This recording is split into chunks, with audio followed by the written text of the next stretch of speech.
کہ یا حبیب اللہ، اللہ تبارک و تعالیٰ کے بارے میں عقائد اہل سنت کئی مجالس میں آپ نے سماعت کیے۔ اللہ کے بارے میں ایک عقیدہ یہ ہے کہ اللہ تعالیٰ جو چاہے اور جیسا چاہے کرے، کسی کو اس پر قابو نہیں ہے، یعنی کوئی اسے روکنے والا نہیں ہے، اور نہ کوئی اس کے ارادے سے اسے باز رکھنے والا ہے۔ اور اللہ کی شان یہ ہے کہ اسے نہ اونگ آتی ہے نہ نیند آتی ہے، سونے سے، اونگنے سے اور دیگر حوادثات سے اللہ تعالیٰ کی ذات کیا ہے؟ پاک ہے۔ تمام جہان پر نگاہ رکھنے والا، یعنی تمام کائنات پر ہر وقت ہر لمحہ اللہ تعالیٰ کی نگاہ ہے۔ اللہ کی ذات نہ تھکے نہ اکتائے، تمام عالم کا پالنے والا۔ ہم کوئی کام کرتے ہیں تو ایک وقت ایسا آتا ہے کہ ہم تھک جاتے ہیں، پھر ہم جب کسی کام کے اندر ہم مصروف رہتے ہیں تو پھر ہم تھک جاتے ہیں، اور کسی مثال کے طور پر ہم کوئی کتاب پڑھ رہے ہیں یا کوئی دوسرا کام کر رہے ہیں تو ایک وقت ایسا آتا ہے کہ ہم اس چیز سے اکتا جاتے ہیں، چاہے کتنی اس کے اندر دلچسپی ہو، لیکن ایک نہ ایک وقت میں بندہ ایک کام سے اکتا جاتا ہے کہ بار بار میں وہی کام کرتا ہوں۔ لیکن اللہ کی شان یہ ہے کہ اللہ تعالیٰ نہ تھکے نہ اکتائے، اور تمام کائنات کا، تمام عالم کا پالنے والا اللہ تعالیٰ ہے۔ اس کی شان یہ ہے کہ ماں باپ سے زیادہ مہربان ہے، حلم والا ہے۔ اس کی رحمت ٹوٹے ہوئے دلوں کا سہارا ہے، اسی کے لیے بڑائی اور عظمت ہے۔ ماؤں کے پیٹ میں جیسی چاہے صورت بنانے والا، انسانوں کی صورت بہترین صورت، جس کے بارے میں رب تعالیٰ نے فرمایا لَقَدْ خَلَقْنَا الْإِنسَانَ فِي أَحْسَنِ تَقْوِيمٍ۔ تو اور دوسرے مقام پر اللہ نے فرمایا هُوَ الَّذِي يُصَوِّرُكُمْ فِي الْأَرْحَامِ كَيْفَ يَشَاءُ۔ تو جیسی چاہتا ہے وہ صورتیں بناتا ہے۔ تو ماؤں کے پیٹ میں جیسی چاہے صورت بنانے والا، گناہوں کو بخشنے والا، توبہ قبول کرنے والا، قہر و غضب فرمانے والا، اس کی پکڑ نہایت سخت ہے۔ اللہ کی پکڑ بہت سخت ہے، جس سے بے اس کے چھڑائے کوئی چھوٹ نہیں سکتا۔ اللہ کی گرفت جب کسی بندے پر ہوتی ہے تو پھر اسے دنیا کی کوئی طاقت چھڑا نہیں سکتی۔ تو اللہ کی پکڑ نہایت سخت ہے، وہ چاہے تو چھوٹی چیز کو بہت کشادہ کر دے، اور چاہے تو بہت کشادہ اور وسیع چیز کو سمیٹ کر چھوٹی کر دے، جس کو چاہے بلند کر دے، جس کو چاہے پست کر دے۔ تو یہ بلندی دینے والا اور پستی دینے والا بھی اللہ تعالیٰ ہے۔ ذلیل کو عزت دے دے اور عزت والے کو ذلیل کر دے، یہ سب اسی کے دست قدرت میں ہے۔ جس کو چاہے راہ راست پر لائے، سیدھی راہ پر لے آئے، اور جسے چاہے سیدھی راہ سے الگ کر دے۔ الحمدللہ ہم مسلمان ہیں تو ہمیں مسلمان بنانے والا اللہ ہے۔ اگر اللہ تعالیٰ ہمیں کسی اور مذہب میں پیدا کر دیتا تو ہم کچھ نہیں کر پاتے۔ اللہ نے ہمیں انسان بنایا، لیکن اللہ اگر ہمیں جانور بنا دیتا تو ہم کیا کر سکتے؟ کچھ نہیں کر سکتے۔ تو اللہ کا احسان ہے ہم پر کہ اللہ تعالیٰ نے ہمیں انسان بنایا اور سیدھے راستے پر چلایا۔ تو اللہ جسے چاہتا ہے سیدھے راستے پر چلاتا ہے، اور جسے چاہتا ہے سیدھی راہ سے الگ کر دے، جسے چاہے اپنا نزدیک بنا لے اور جسے چاہے مردود کر دے۔ شیطان جو ہے اس نے اللہ تعالیٰ کی بہت عبادت کی، لیکن جب حضرت آدم علیہ السلام کو بنایا گیا اور اللہ نے حکم دیا کہ آدم کو سجدہ کرو، تو تمام فرشتوں نے آدم علیہ السلام کو سجدہ کیا، لیکن شیطان اکڑ گیا اور اس نے کہا کہ میں تو آگ سے بنایا گیا ہوں، میں مٹی سے بنے ہوئے کو سجدہ نہیں کروں گا۔ تو پہلے بہت قریب تھا، لیکن اللہ نے جب اس نے اللہ کے حکم کا انکار کیا تو اللہ تعالیٰ نے اسے مردود بنا دیا۔ تو اللہ جسے چاہے اپنا نزدیک بنا لے، اپنا مقرب عطا فرما، اپنا قرب عطا فرما دے، اور جسے چاہے اللہ مردود کر دے۔ جسے جو چاہے اللہ عطا کرے اور جس سے جو چاہے چھین لے۔ یہ سب اللہ کے دست قدرت میں ہے۔ وہ جو کچھ کرتا ہے یا کرے گا عدل و انصاف ہے۔ ظلم سے اللہ پاک و صاف ہے، یعنی اللہ جو بھی کرتا ہے عدل و انصاف کرتا ہے۔ کوئی اگر یہ کہے کہ معاذ اللہ تعالیٰ نے فلاں بندے کو تو بہت مال و دولت سے نوازا لیکن مجھے غریب بنا دیا، تو یہ عدل انصاف نہیں کیا اس نے، تو ایسا کہنے والا شخص کافر ہو جائے گا۔ کیونکہ اللہ تعالیٰ جو فرماتا ہے عدل فرماتا ہے۔ اللہ کبھی کسی پر ظلم نہیں فرماتا۔ ظلم و زیادتی سے اللہ تعالیٰ کی ذات پاک و صاف ہے، نہایت بلند و بالا ہے۔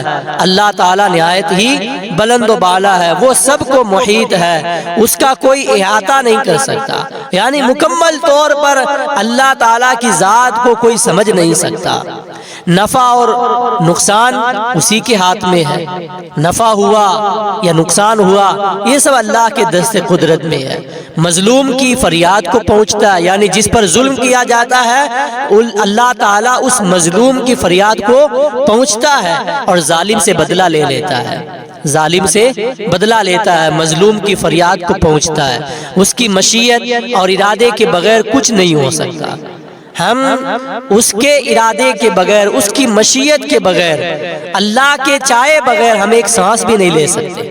تو اللہ کے چاہنے سے ہم سانس بھی لے رہے ہیں، کھانا بھی کھا رہے ہیں، پانی بھی پی رہے ہیں، چل بھی رہے ہیں، ہم سب کا کچھ کام کر رہے ہیں۔ بلکہ ایک تنکا بھی اگر حرکت کرتا ہے تو وہ بھی اللہ تعالیٰ کے حکم سے کرتا ہے۔ درختوں پر لگے ہوئے پتے بھی اگر ہلتے ہیں تو اللہ کے حکم سے ہلتے ہیں، اگر اللہ نہ چاہے تو یہ پتے ہل نہیں سکتے، ایک تنکا بھی حرکت نہیں کر سکتا، یہ دنیا چل نہیں سکتی اگر اللہ نہ چاہے۔ تو اللہ کے چاہنے سے جو ہے، اللہ کے چاہنے سے سب کچھ ہو رہا ہے، اللہ نظام چلا رہا ہے تو یہ دنیا کا اور کائنات کا نظام چل رہا ہے، لیکن اللہ کے ارادے کے بغیر کچھ نہیں ہو سکتا۔ مگر اللہ کی ذات پاک یہ ہے، اس کی شان یہ ہے کہ اچھے کام پر اللہ خوش ہوتا ہے۔ بندہ اگر اچھا کام کرتا ہے تو اللہ خوش ہوتا ہے، راضی ہوتا ہے، اور جب بندہ برے کام کرتا ہے تو اللہ ناراض ہوتا ہے۔ تو ہمیں وہی کام کرنے چاہیے جن سے اللہ راضی ہو، اور اللہ کو ناراض کرنے والے کاموں سے ہم سب کو دور رہنا چاہیے۔ اس کی رحمت ہے کہ ایسے کام کا حکم نہیں فرماتا جو ہماری طاقت سے باہر ہو۔ جس کام کو کرنے کی ہمارے اندر طاقت نہیں ہے اللہ ایسا حکم ہمیں کبھی نہیں دیتا ہے۔ خود اللہ تعالیٰ نے فرمایا لا یکلف اللہ نفسا الا وسعها، تو بندے کی طاقت سے زیادہ اللہ تعالیٰ حکم نہیں دیتا ہے۔ اللہ پر ثواب یا عذاب یا بندے کے ساتھ لطف و مہربانی یا اس کے ساتھ وہ کرنا جو اس کے حق میں بہتر ہو، اس پر کچھ واجب نہیں ہے۔ اللہ پر یہ ضروری نہیں ہے کہ اللہ تعالیٰ جو ہے ہمیں ثواب دے گا، کہ اللہ کو ہمارے لیے ثواب دینا واجب ہے کوئی یہ کہے، یا یہ کہے کہ اللہ کو جو ہے فلاں بندے پر عذاب دینا واجب ہے، ضروری ہے، یا فلاں بندے کے ساتھ مہربانی کرنا ضروری ہے۔ اللہ پر کوئی چیز واجب نہیں ہے، وہ جو چاہتا ہے کرتا ہے۔ ہم کون ہوتے ہیں کہ اللہ پر کوئی چیز واجب کر دیں؟ تو اللہ تعالیٰ جو چاہتا ہے کرتا ہے، اللہ پر کوئی چیز واجب اور ضروری نہیں ہے۔ مالک الاطلاق ہے، تمام کائنات کا مالک ہے، جو چاہے کرے اور جو چاہے حکم دے۔ ہاں اس نے اپنے کرم سے وعدہ فرما لیا ہے کہ مسلمانوں کو جنت میں داخل فرمائے گا۔ یہ وعدہ اللہ نے فرمایا قرآن پاک میں کہ جو بھی مسلمان ہوگا، اسلام لائے گا، اللہ کے احکام پر عمل کرے گا اور ضروریات دین کا اقرار کرے گا اور ایمان لے آئے گا، مسلمان بن جائے گا، مومن بن جائے گا، تو اللہ نے وعدہ فرمایا ہے کہ اسے جنت میں داخل فرمائے گا۔ اور جو کفار ہیں، ضروریات دین کا انکار کرنے والے ہیں، جو اللہ کی باتوں کو جھٹلا دیتے ہیں اور رسول اللہ صلی اللہ علیہ وسلم کو آخری نبی نہیں مانتے اور اللہ کی کتابوں کو نہیں مانتے، فرشتوں کو نہیں مانتے، رسولوں کو نہیں مانتے، مرنے کے بعد دوبارہ زندہ ہونے کو نہیں مانتے، قیامت کے دن کا انکار کرتے ہیں، تو اللہ تعالیٰ نے وعدہ فرمایا ہے کہ ایسے لوگوں کو جہنم میں داخل فرمائے گا۔ تو یہ تو اس نے خود وعدہ فرمایا، اور اللہ تعالیٰ کبھی وعدہ خلافی نہیں کرتا۔ جو بھی اللہ نے وعدہ فرمایا ہے انشاءاللہ وہ ضرور پورا ہوگا۔ تو اللہ تعالیٰ نے جو وعدہ فرمایا ہے کہ جو مسلمان ہوگا اسے جنت میں داخل فرمائے گا، تو اس پر ہمارا ایمان ہے کہ جو بھی مسلمان ہے وہ ضرور جنت میں جائے گا۔